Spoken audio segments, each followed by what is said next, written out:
Hey folks, let us get this stuff kicking here. Let's see how we are looking. There we go. All right, we are up and running. Let's check our volume here. All right, we are up and running. Let's check Sounds fantastic. Coolio. Hey, my name is Phil Kearney. I create role-playing games. I illustrate them. I publish them online. We are focusing our attention on a new adventure that we're creating that will publish on DMsGuild for Eberron campaign setting called Crystal Samovar. It's a 7th, 8th level adventure for characters fighting undead in the Carnwood in Carnath. There you go. Let's see. Fix my screen here real quick. There we go. And so, hey, new subscribers, like, subscribe, hit the bell icon, get notification, blah, blah, blah. Let's go.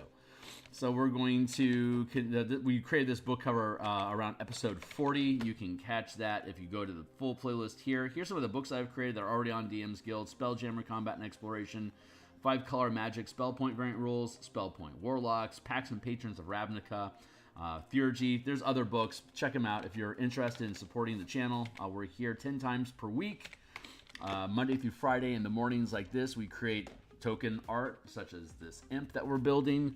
Mondays, Tuesdays, and Fridays at lunchtime here in Seattle, we stream game development, including the martial power system that we are developing for martials to have exponential character options, the same as spellcasters have without using spells. And then on Mondays and Thursday nights, including tonight, we have, well, currently we're focused on Spelljammer artwork. We're continuing to build additional projects to support the Spelljammer Combat and Exploration supplement that we published last month. And right now we're working on a 500-foot megaship, Vokath's Battle Crab. If you're familiar with Light of Zaraxis, we are converting Vokath's base into a 500-foot Spelljammer ship that can be used to fight Zelith when he comes looking for his sister. Spoiler alerts! Too late.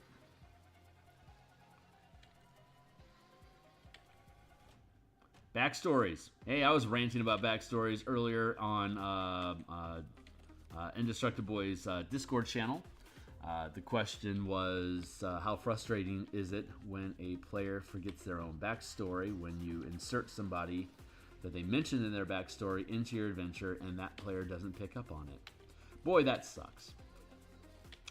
But I hate backstories. Absolutely loathe them. Let me rant about that for a second. If you disagree with my hot take, you are welcome to argue with me about it, but I'm not going to change my mind.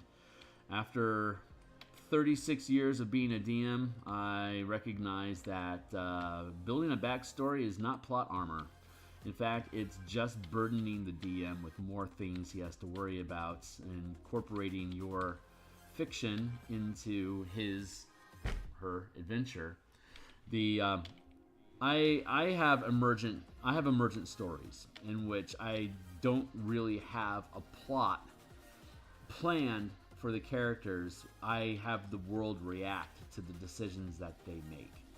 And if I am going to invest my time and energy into thinking about your missing mother and how you as a player want the character to someday find her, maybe I can incorporate that into the adventure that you're having. But the more time I spend worrying about where's your mom, the less time I'm worrying about are you going to be alive next session or not to even care.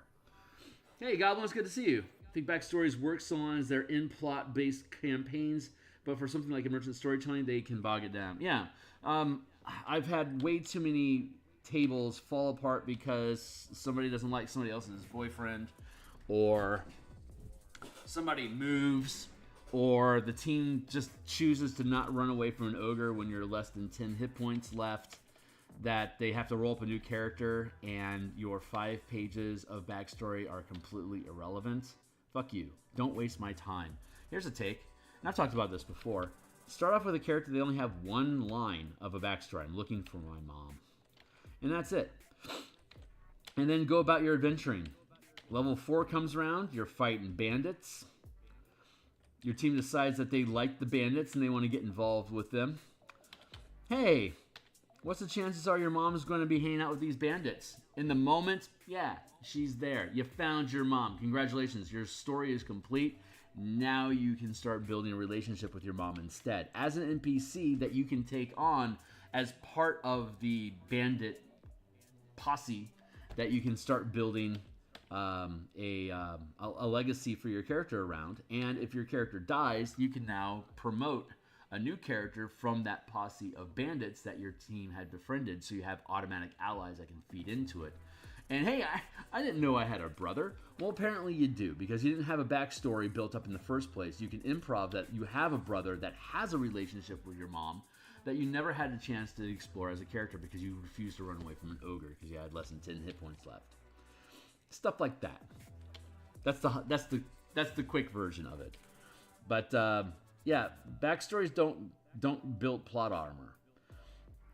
They, in my opinion, they slow down the game. They box in spontaneity. The more you're worried about what's going on with the characters, the less you're worrying about what's going on with the villains. And if the players have a story in mind, it would actually be a great idea if they cool their jets on how much story they're actually feeding in, how much of their backstory they're trying to feed to the DM, and instead keep in mind what you want your backstory to be. Give me a couple sentences up front that won't create any drag on the process of building an adventure, and you find ways that you can make your backstory work with the NPCs and events that are happening inside of the adventure, and then start backfilling your backstory to coincide with things that you've actually done as a player, so that you're building your character around the story that's actually happening in the campaign, instead of hoping that the DM is going to spend their time creating a story that you may or may not even pick up on during the course of the adventure. I will say this as well, as a DM, the best surprises that have ever happened to players, like the best reveals, the best realizations, are realizations they make themselves about what's actually going on inside the story. They blurt it out because they're excited. Oh my god, we're going to meet the shepherd. We've been trying to meet the shepherd for fucking ever, and I bet they're here. Great, let's just go ahead and pencil in the shepherd is here.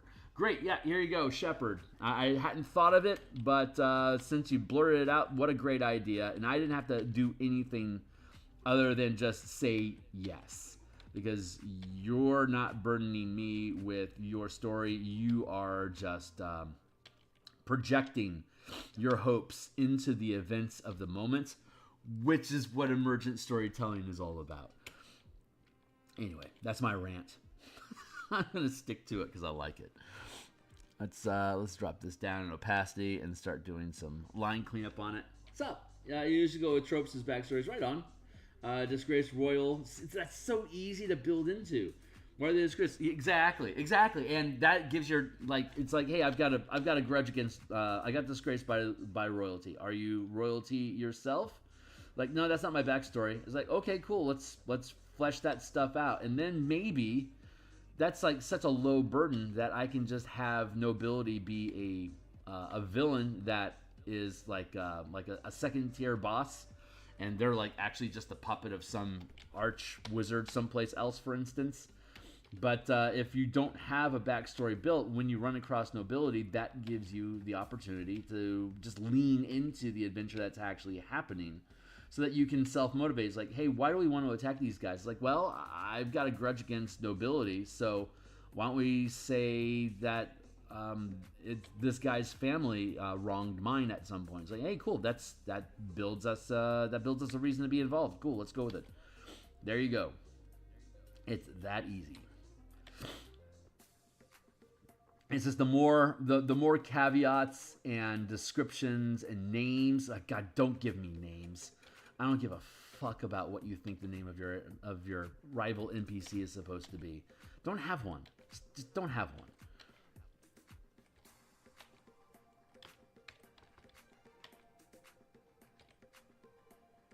It's Thursday. I have hot takes on Thursday, so cheers. I also reserve the right to not be based. And I will choose when I want to touch grass.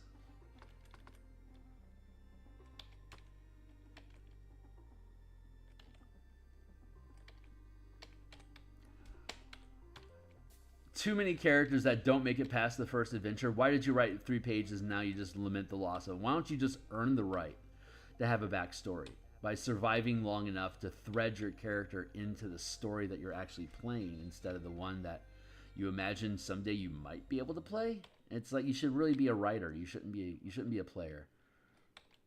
Just like DMs that like to write campaigns and then force players into the story that they wrote.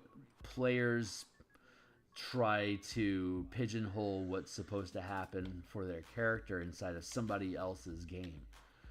It's just as rude.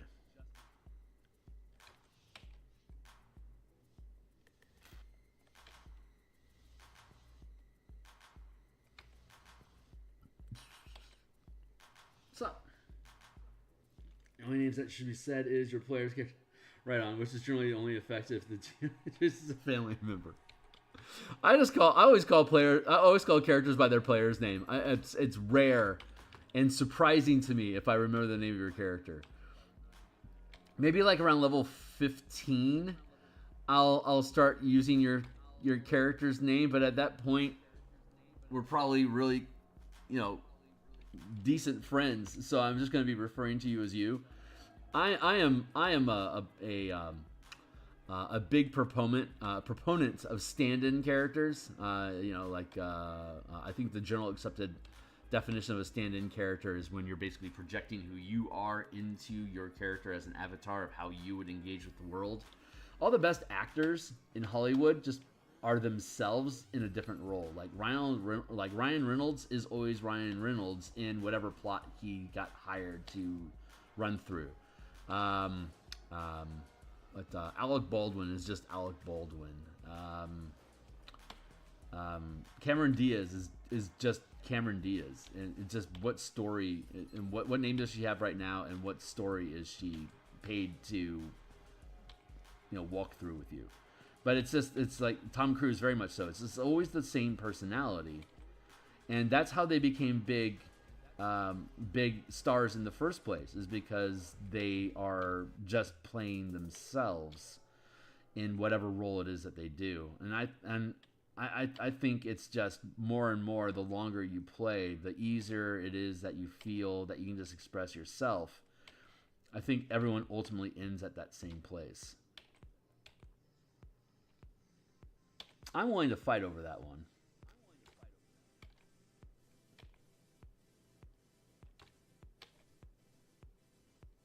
But I think role-playing is also an opportunity for you to test your own convictions. About, is this something I really believe? Am I willing to pursue this idea?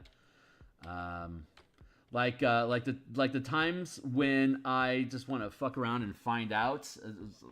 If I'm not following my heart, sometimes I don't like where situations go.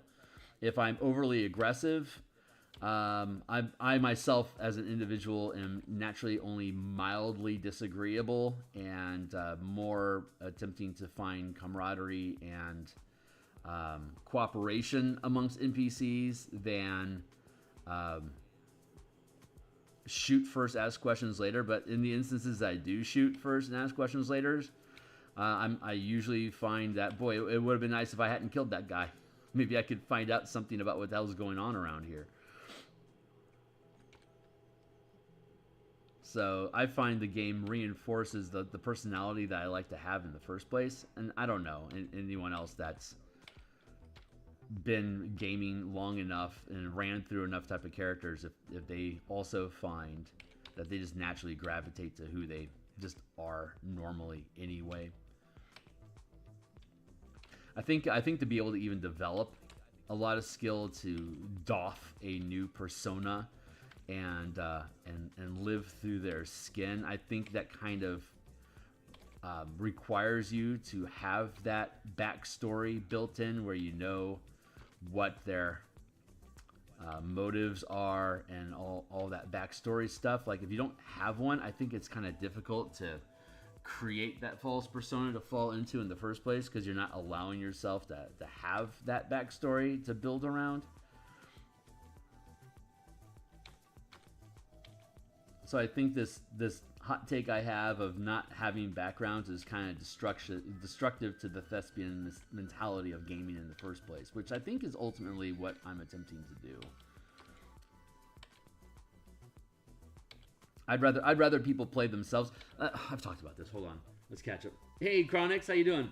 I think the immersion style can actually help when GMs also ask questions back. A lot of PBTA games toss the description baton over when it wouldn't burden the game. Yeah, absolutely. Absolutely. Like, who is this NPC?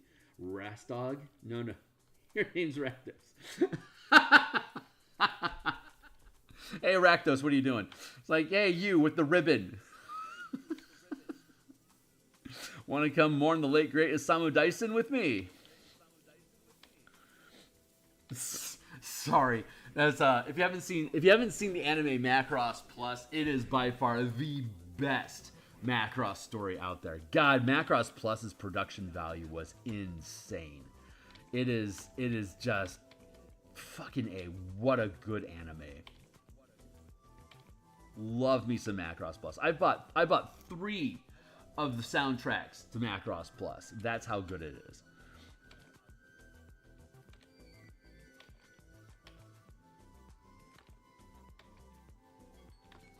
Hey, timely timer.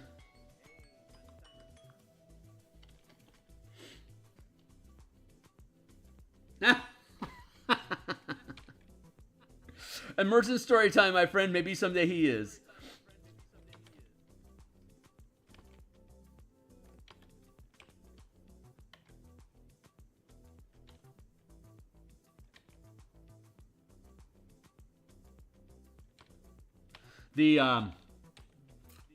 Hold on, I have a thought.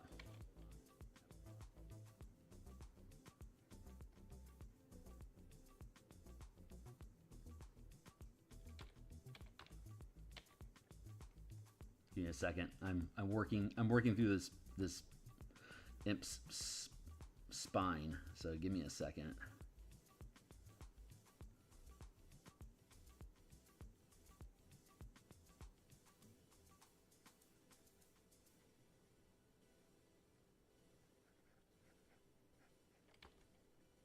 Almost there. Stay on target.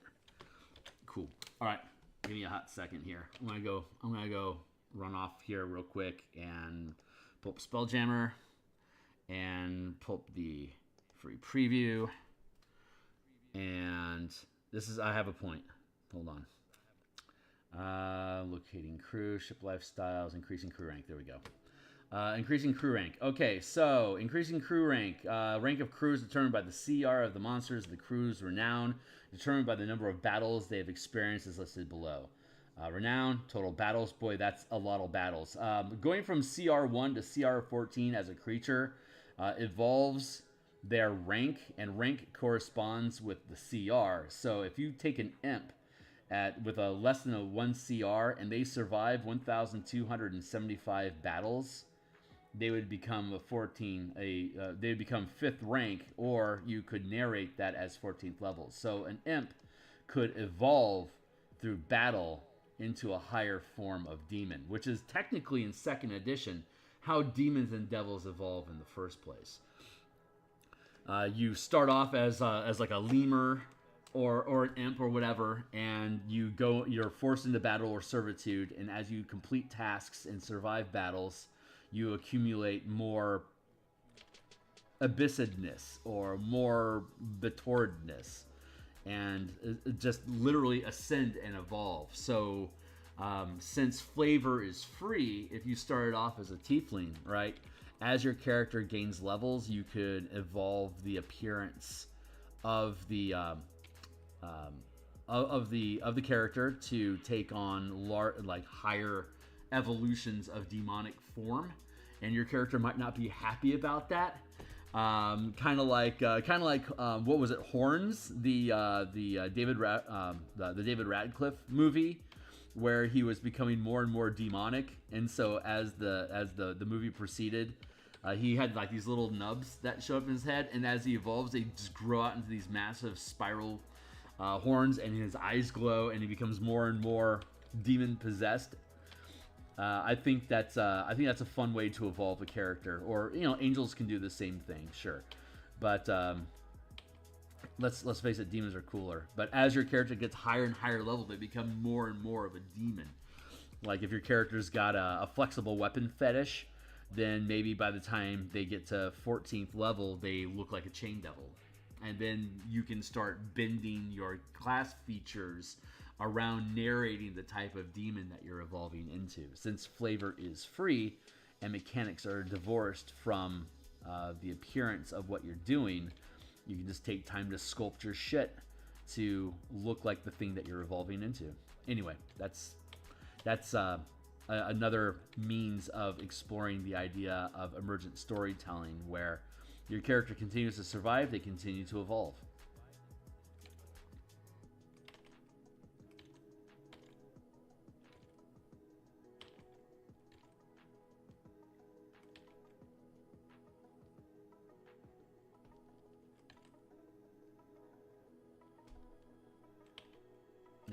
Yeah, I like how that looks. This imp's pretty fucking boss, dude.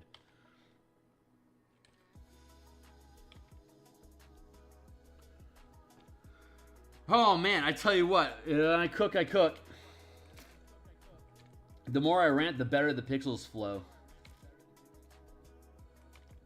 The real trick is to allow myself to rant deep enough that it's sincere and the emotion can control it, but to not cause myself to self-destruct and rant about something that'll get myself canceled online. I mean, I'm pretty sure the algorithms on YouTube have given up on me at this point. And like, I have like an audience of, well, supposedly I have an audience of 353. God bless all you folks that want to listen to what the hell it is I have to say more than once.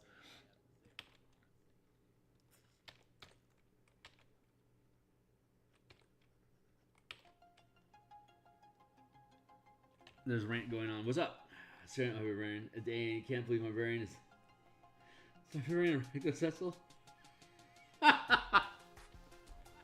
I mean, isn't that's okay? So another quick take. Third edition didn't do Dark Sun, so there's a lot of content floating around about it. But the solution I came up with that I like about Templars and Dark Sun has dragon gods and sorcerer kings that are all attempting to ascend to godhood, and each of them has a basically a cult following of what 4th edition turned into warlocks. So like if you wanted to be if you were a Templar in the city-state of Uric, then you would be your patron would be Hamanu, the Sorcerer King of Uric. And in 3rd edition, these things didn't. I mean, warlocks were a thing, sure, but 3rd edition had binders, which was a class about connecting with otherworldly beings that would then partially possess you and transform your look and give you supernatural powers as a result of binding to them. So the higher level Templar you were, the higher level of binder you would be. And using the cooperative magic or circle magic that they had in 3rd edition, it was in the Unapproachable East, which was the book of Fae. They had the cooperative magic was like rituals. Like if you had 50 cultists that were all channeling the same spell, then you could hype up the DC or the spell slots that you would use. So taking that same idea for the binders, the head Templar, so all the Dragon Kings, they weren't mortals that were attempting to become gods. I respun it so they were otherworldly beings that were attempting to become mortal. And so the cult of Templars in the city-states that worshipped whatever that Sorcerer King was, like Hamanu was an otherworldly being.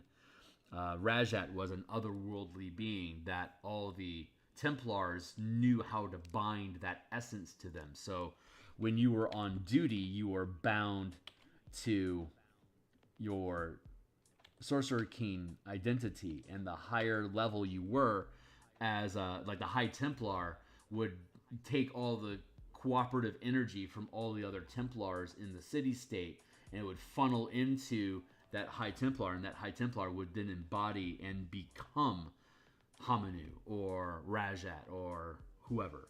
And so it was basically a cult that was dedicating their own free will to bond this god into existence. And if it left the city-state, it would crumble because it would move away from its psychic energy that allowed it to manifest. So the more powerful, the more they would align their god and bring it into being, the more they had to stay at home. So the city-states would have to send out armies to fight as proxies to these gods. If you showed up at their doorstep and you got into their city-state, you're going to have to fight this god itself. It's probably going to destroy your army. So you had to accumulate enough power of an army and heroes that would be able to survive one-on-one fights with that god. So the army would get you into the gates, and then the heroes would have to go in and actually fight the god kings that were manifested inside of their own home turf. So it kind of reinforced that the city-states aren't going anywhere. It's rare that you could accumulate enough power to upset them in their own home. But kind of like with demons in their home plane, you would have to actually go into their house and kill them directly to be able to get rid of that high priest that was channeling all that energy. And even then, you would then have to, the next higher rank Templar would then become the high priest, because they had the highest rank. They would be able to manifest the god more thoroughly than anyone else that's left alive. So that god would be depleted for a while, but as they level up and accumulate more Templars, the god would then be able to remanifest itself.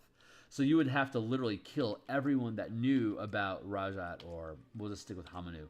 You'd have to kill all awareness of Hamanu altogether to banish that god from reality. Like, you'd have to wipe out knowledge of Hamanu to prevent Hamanu from ever re-emerging in Uruk.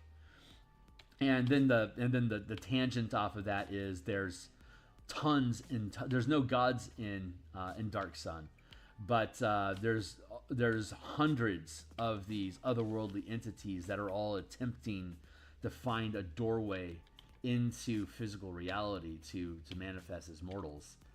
And so there's all these little pocket cults of Thrash, which is nothing that I know of. I don't think there's anything out there that's actually named Thrash, but Thrash is a unknown otherworldly patron that's attempting to accumulate attention in the collective awareness of binders, so that it can accumulate its own power, kind of like YouTubers attempt to accumulate audience.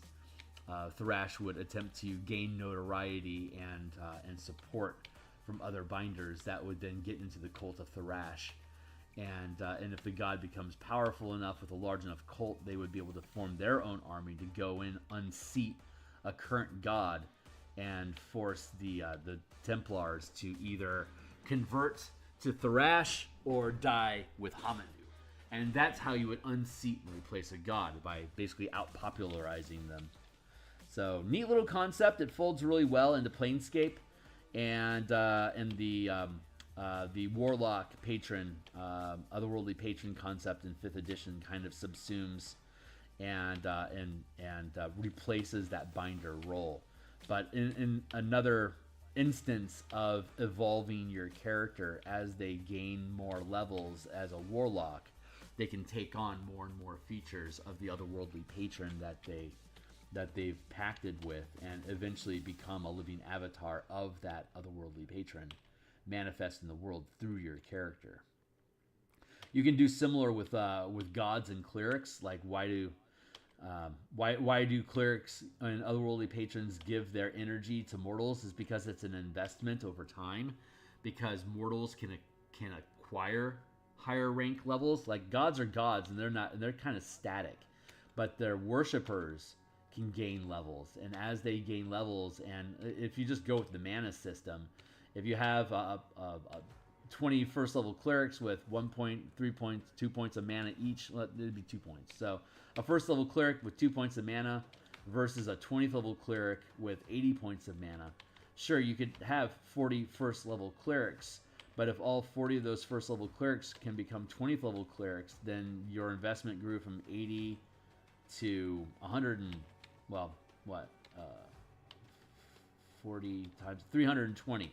And then you can use that mana pile as just raw energy that the god would then be able to use to sustain supernatural effects or sustain spell-like abilities. Or it could be like every 10 mana that your god has in their coffer, they can grant a level worth of spell casting to followers. So you can have a point system involving with mana accumulation of followers, and especially if you had like a system that had that you're like using hit dice instead of mana. Like for every 100 hit dice of followers, you can grant 1 level of spells. Until then, all you can do is cantrips through the name of whatever.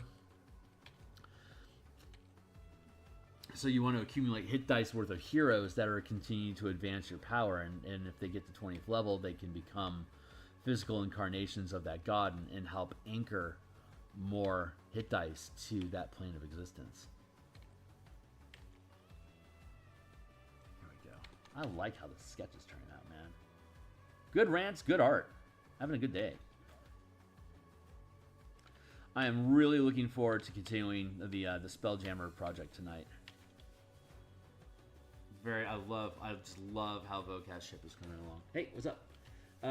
Faye wouldn't like that. Not very hospitable to kill a god. So, tough shit. Thrash is an influence. Yeah, exactly. Divine Pyramids. Exactly. Hey, Nitro. Is this the Houndsmaster or one of the? This is This is just one. There's the random table in the 3rd act dungeon. Nitro is imps is one of the things that can. Karen's familiar would be an imp, and so there's an imp that's free floating throughout the dungeon as a random encounter. And the Houndsman has Shadow Mastiffs that it has Beast Sense with. So if you fight a Shadow Mastiff in the adventure, then the Houndsman is aware of your presence and they can plan accordingly. Similarly, Karen has an imp. So this is Karen's imp.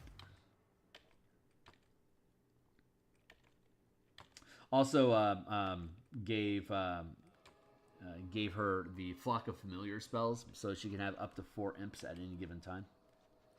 And they're presented as, on a random table, they're presented as D4 imps. So if all 4 of the imps are together, there you go. That's her stack of imps. If there's less than 4, then there's imps elsewhere.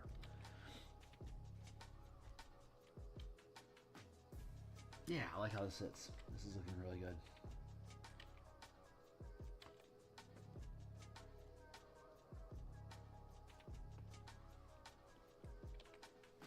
Just gotta get that other leg in here. Hip bone here.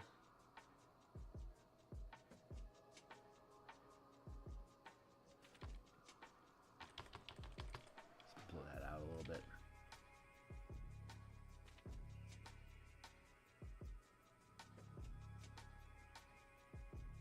But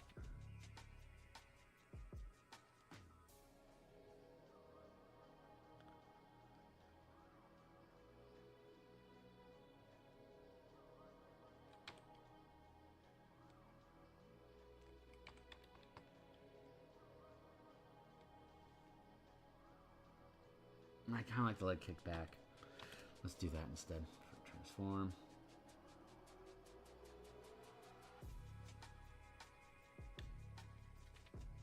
Nope, I do like it there.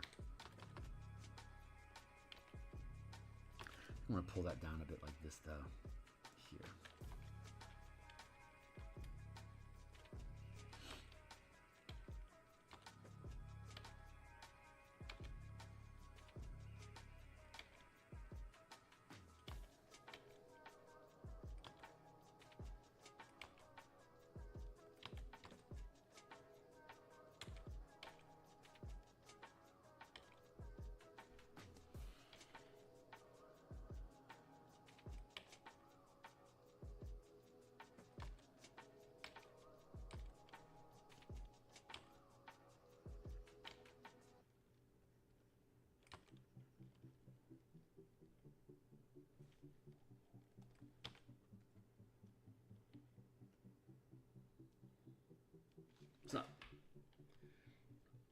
Planet Crown is the is the Houndsmaster or one of the other fiendish fellows. Oh yeah, we talked about that. What do you think Planet Chronally entails when they realize they're under attack well in advance of the party reaching them? Hey, later, Chronic. What do you think Planet Chronally...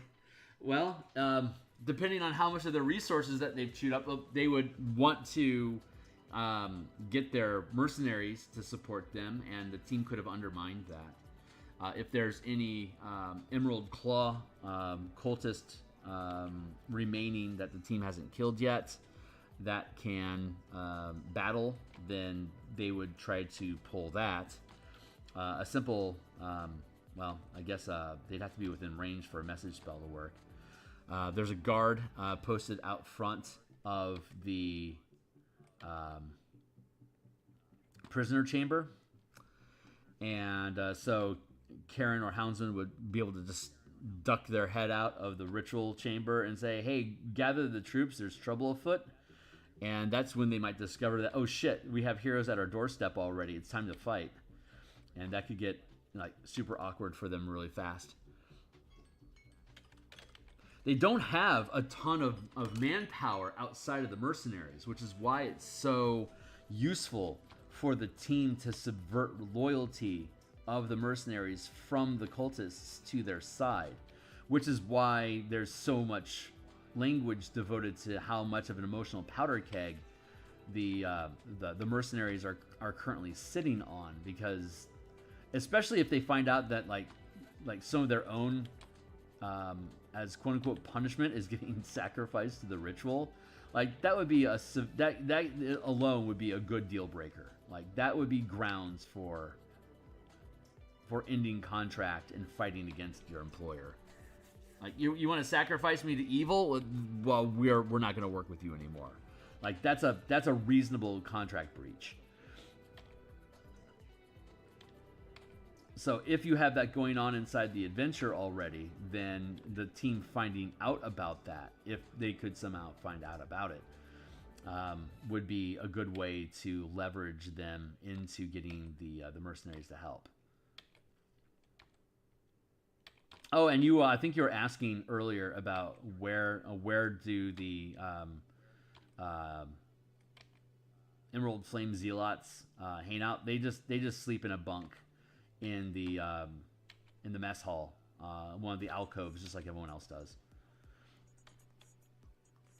They don't have special housing arrangements. They just sleep where everyone else does.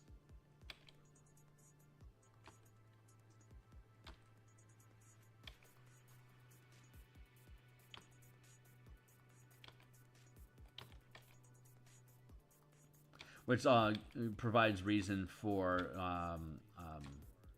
Emerald Flame cultists, the cult zealots, to occasionally be in the mess hall area. They're just doing troop stuff, downtime activities like everyone else.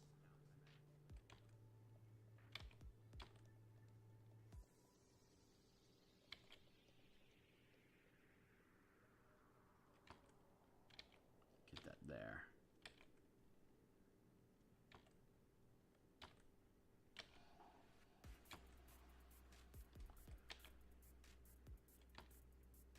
This is snapping into focus pretty nicely. But yeah, if they realize there's something wrong, then it could really spiral on them quickly. It's like, where are all of our support? What happened? And then they realize they're isolated, and then things get scary for them.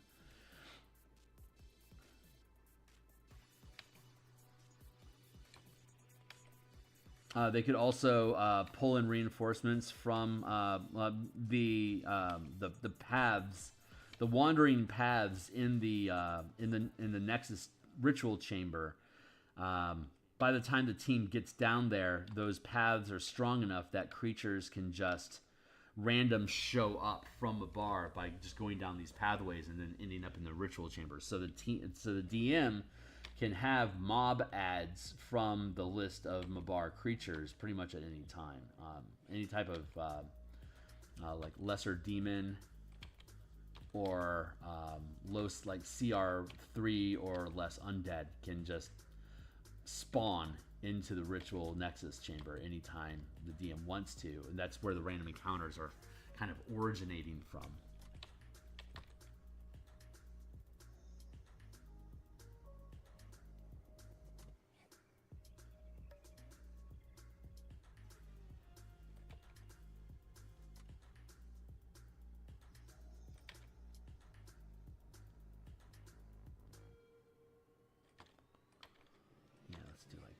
That feels right. Sketchy. Supposed to be getting rid of sketch, not adding to it. So let's clean that up a bit.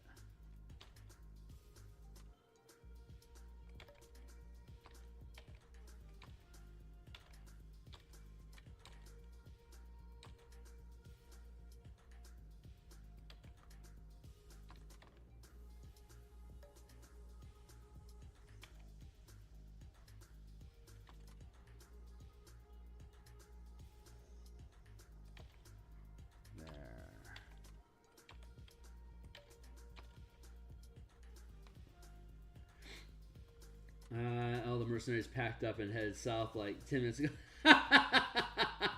Yeah, that's the power of diplomacy inside of a campaign in where you're allowing for more than just murder hobo activity.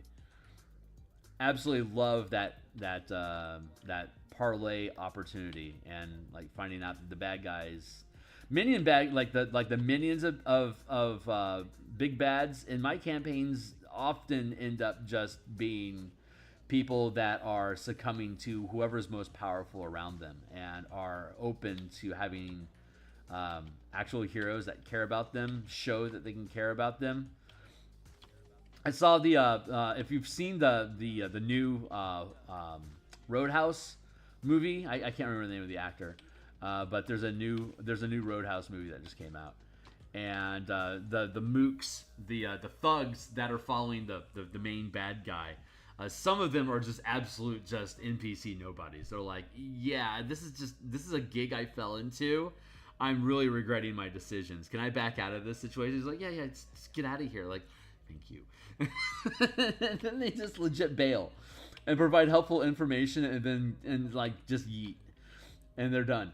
It's funny. It's really, really funny. But I run NPCs like that a lot. It's minion organizations and stuff. Like, you have two tiers. You've got bosses. You've got loyal zealots, and then you've got the underlying broader tier of NPCs that are just there for the paycheck or whatever. That's like literally how this adventure is structured. But I have that as a recurring theme in a lot of my adventures because it creates a lot of, like, sometimes it's true, sometimes it's not, and you don't necessarily know like who can be corrupted, who can be influenced. It could be a faction inside of an otherwise loyal organization, but that's what corruption's about, is finding those weak points and exploiting them until you can get people to do what you want against their better interests, or the organization that they represent, their better interests. Like that is the art of corruption. And I have yet to run across a table of players that, if they find the opportunity to corrupt their enemies, that they'll take that shot like every time. But if they're too murder hobo, they won't look for the opportunity. Which is why I like the mist effect in the manifest zone, where you can hear things before you see it, so it gives the players an opportunity to hear the type of things that the guards are talking about while they're wandering through the mists looking for undead to hopefully not get them killed. It gives you a chance to listen into like the kind of stuff that they think about when they don't think anyone's listening to them, which gives the team leverage and opportunity to corrupt them and to work with the team, especially if they're flashing a badge. They're like, yeah, exactly, like, God, thank God the cops are here. This place is fucked up. Here's everything we know, and you say there's that village back there. They're open to taking in people. Well, we'd like to make amends, so we're gonna go there and start farming. There's open farms because of all the undead. Well, okay, let's just keep that off of our resume and go see if we can pick up some of these places. Or, you know, whatever.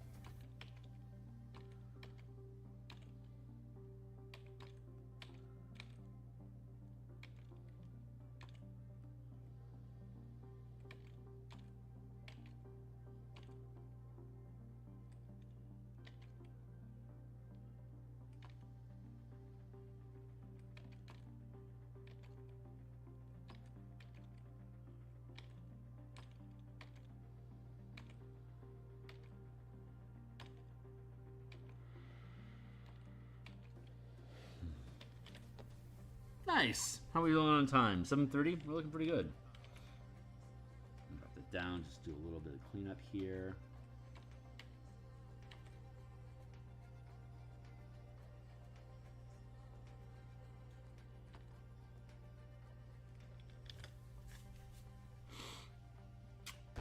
Not bad.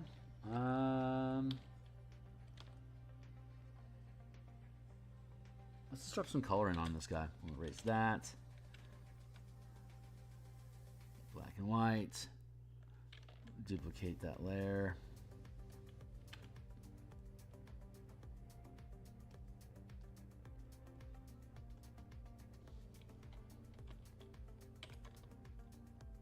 What are you pointing at, guy? No one cares. No one cares what you're pointing at. Wrong layer. So, the final encounter is tomorrow. Oh my god. I'll tell you how it goes. If is there anything you'll want me to ask the party about the adventure? Something specific you want a litmus test on? I'm interested. I'm interested in seeing how the final battle gets resolved. I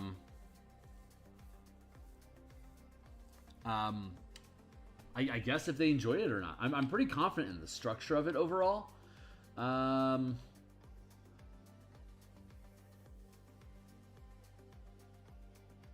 Yeah. No, I mean, just you know, did they like it or not? Was it fun? Blah, that kind of thing. But yeah, no specific questions, I think. And thank you so much. I'm so happy that that you decided to grab this and run it, and I'm thrilled that you had the chance to run it through from start to end. Are you ending the campaign with the end of the adventure, or are you expanding and continuing to run the campaign beyond it? I don't remember the origins of getting into this in the first place. I wasn't sure if you made it specifically so that they could run it, or if it was just convenient that it fit into what you were already doing.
There's something moving. I can feel there's a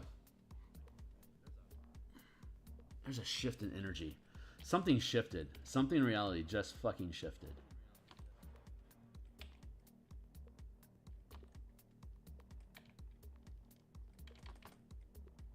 I call them gates. Let me go on a quick rant here. Hold on, let me catch up on your text. On the campaign here or next session, right on, and discuss as a group the future resolution of characters' actions. Okay, cool.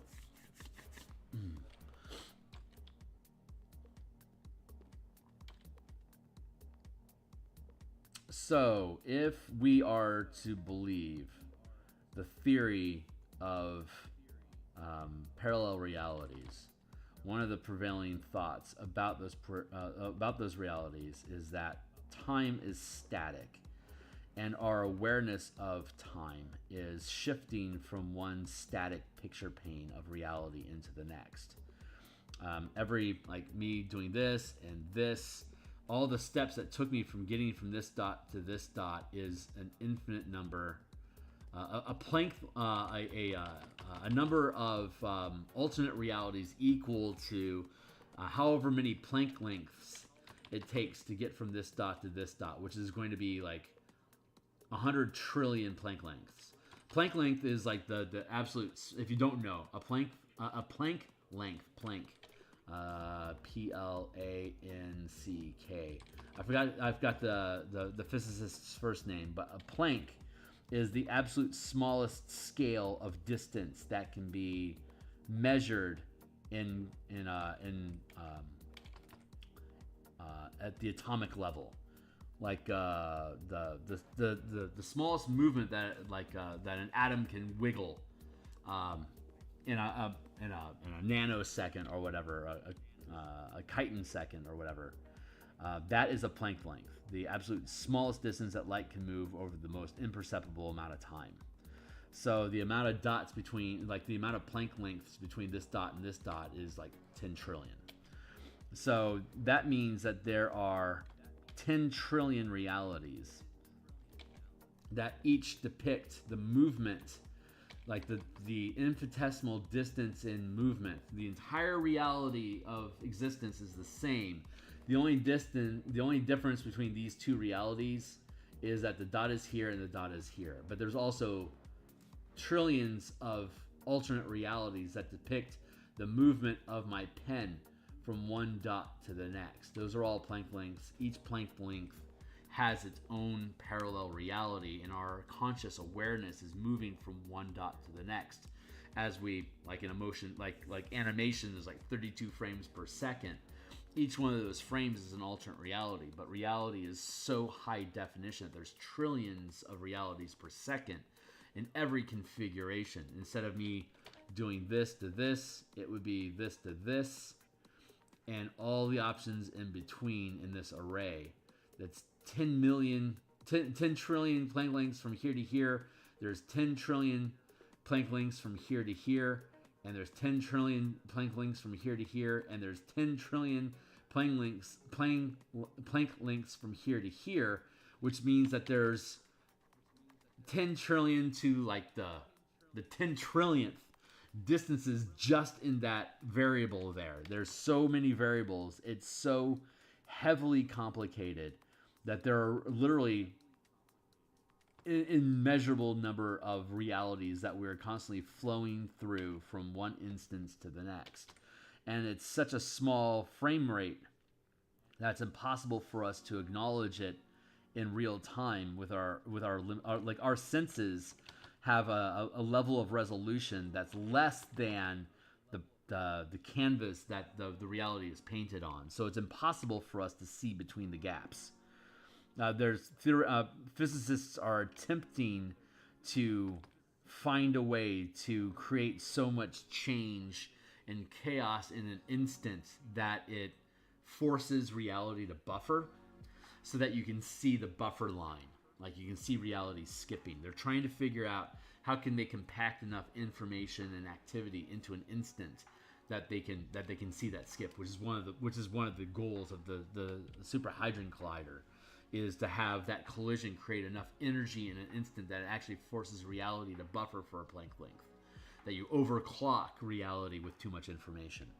That's a big physics goal right now, to prove that there is this stutter capacity, that it really is just cells in a film being flowed at a rate of frames per second faster than we're built to perceive. So there you go. That's the background of how quantum reality and the multiverse theory is supposed to work. That's the theory that goes on behind it. So beyond that, there is that stutter step of being able to recognize that you're inside of this configuration. And the first Matrix movie depicted it elegantly as deja vu, where deja vu is the feeling of something having happened before. It's not that it's happened before. It's just that the tools that you have, your perceptive abilities in this flesh suit that we have, it has information being fed to you, but the information, the time it takes to get from your eye to the back of your brain, means that reality's already moved ahead, and you're still just trying to catch up. So all this meat space between your eye and the back of your head, where your visual cortex is, this is the length of buffer that reality has. The amount of time it takes electricity to get from your eye through your neural network to your visual cortex, that's the amount of time that reality needs to buffer, however long it takes electricity to move that distance. So deja vu is the experience of you feeling that buffering process between those 2 points. And I call that gates. Moving through a gate is you becoming aware of that. It's almost like just becoming aware of deja vu, but it's when you shift, when you move through that deja vu moment, it's not just deja vu you're experiencing, but you're feeling a change has happened, that the jump that you move between frames isn't, you skip. And that's going to be, we're almost at time. I've got 10 minutes left, so, well, maybe 15. So instead of jumping from here to here and having a smooth transition across all the planks to get to those points, you have a stutter step where you're moving along here and then bam, you arrive there without experiencing all the steps in between. I call that a gate because you're moving through a gateway that jumps you from one reality to the next. And this is a very small step, but most often the gates that I experience is self-awareness. Like, I have a belief about myself like this. And that belief about myself causes me to take actions that coincide along that line. Like, if this is my line of belief, then the point of origin I have is the belief that I have, and is going to take me down a causal pathway, a karmic channel, that because I hold these beliefs, I'm going to take these actions when I'm presented with these different scenarios in reality. It's an easy way for reality to keep buffer information low because it has a meme that your personality operates inside of, kind of like a syllabus or a plot line that you follow. And as you pass through these different points, whatever your philosophy is, your meme that you operate inside of, is going to force you down this channel. But a gate is when you hit a decision point here, and instead of following the script, you now find yourself on a completely different trajectory. That's contrary to what the momentum of your personality and meme would have you otherwise dictate. You've caused a shift in reality, and you're now on a new karmic trajectory that leads you in a new direction. And you're becoming aware that this happened is what I call a gate. And gates can happen anywhere, anytime, for any reason. But if you want to follow the themes, if you want to follow the philosophy of destiny, and the difference between destiny and free will is, destiny says there are events that will happen in your life. You cannot avoid them. All these different instances in your life are already preordained. And so what is free will? Free will is how you decide to, when you pass through them, do you decide to be happy about it, or do you decide to be angry about it? Is this a joyful occasion, or is this a tragedy? And depending on what your own personal philosophies or meme is going to determine whether you perceive something as weal or woe in D&D augury terms. You're either experiencing tragedy or you're experiencing a rapture. And so the gateway that you pass through is when you would normally, and it's always ascending, it's always a positive. So when you're passing through a gateway, when you can either maintain your current course or things get worse for you, that is the entropy, the path of entropy that leads you to destruction eventually. Self-destructive thoughts, self-destructive actions, self-destroyed life. It ends and the energy is released, and that's your afterlife going, dying. But But the gateway, when you hit that point and you realize that you've skipped, you aren't skipping time and space, you're skipping memes. You're shifting your mentality towards whatever your flow of movement was. It held this karmic energy to it that made you feel a certain way about this path that you're following. When your trajectory changes, you're still going to go through the same events in your life that you were destined to do, but now your perspective about what those things are has risen. So now it's not such a tragedy. It's not so overwhelming. It's like in high school. Like, you haven't had enough life experiences to think that Becky being mad at you isn't the end of the world. Because you haven't had enough Beckys mad at you yet to realize, oh yeah, Becky's being angry at me. It's just, I'm now realizing Becky's are shitty people. And them being mad at me just allows me to count, check them off of my list of people to care about faster. And like, as an example. So you are rising above your current state of perception to realize these people in my life are important. This job wasn't important. These circumstances, this income that I have, or whatever, it's not really important. That it was really just me binding myself to a cause or an agreement that ultimately is proving to be self-destructive.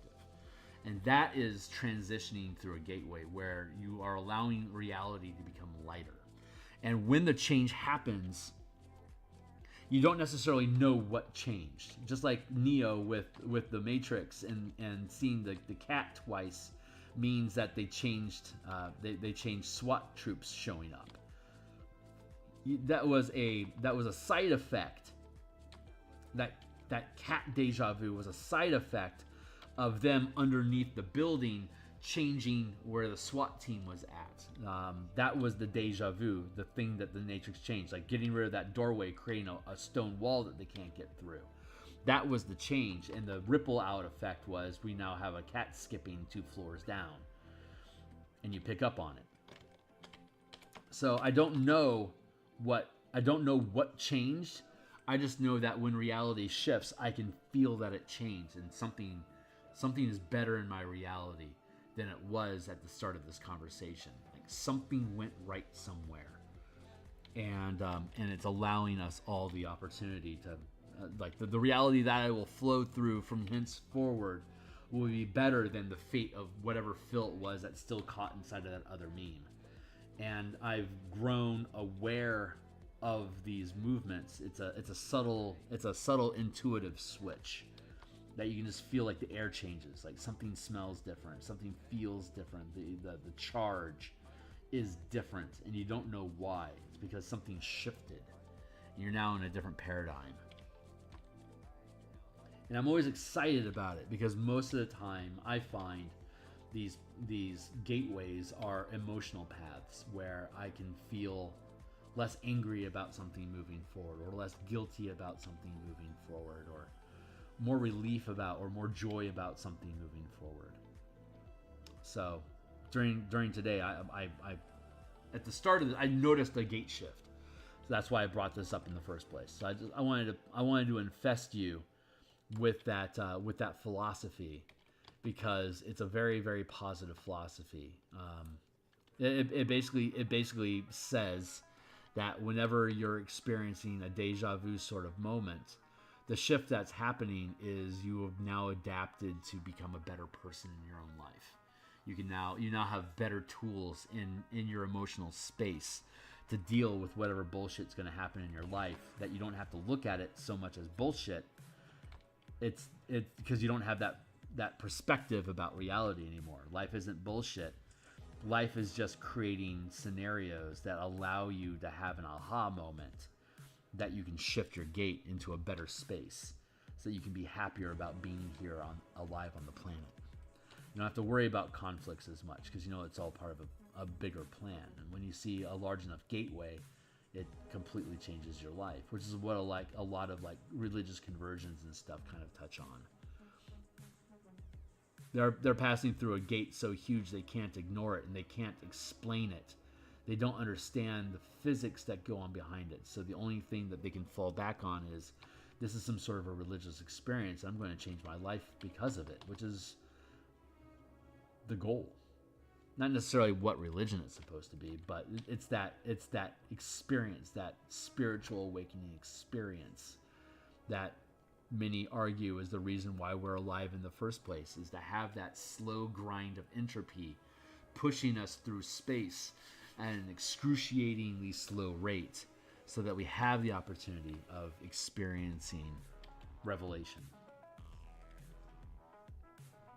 Anyway, that's the thought that goes on behind that. So, am I caught up? I'll ask them when I catch up. I got to dip out. Cool, Nitro. Thanks a lot for being here. And that's it for me, too. So, when we come back tomorrow morning, we'll probably finish this imp and then continue on with the next piece. Yeah. Thanks, folks, for being here today. And I'm going to be back tonight in about... hopefully I'll be back in 11 hours. That's my intent, is to be on at 7, go from 7 till 9:30 tonight, continue working on the 500-foot Spelljammer ship, Vocat's Battle Crab. If you haven't seen it, check out some of my other streams to see what that looks like. But this was an absolute thrill. I love the conversations today that I completely provoked. I acknowledge that. But I love how this imp is sitting. This is a good figure. So, yeah. Thanks a lot, folks. I'll see you on the other side. Cheers.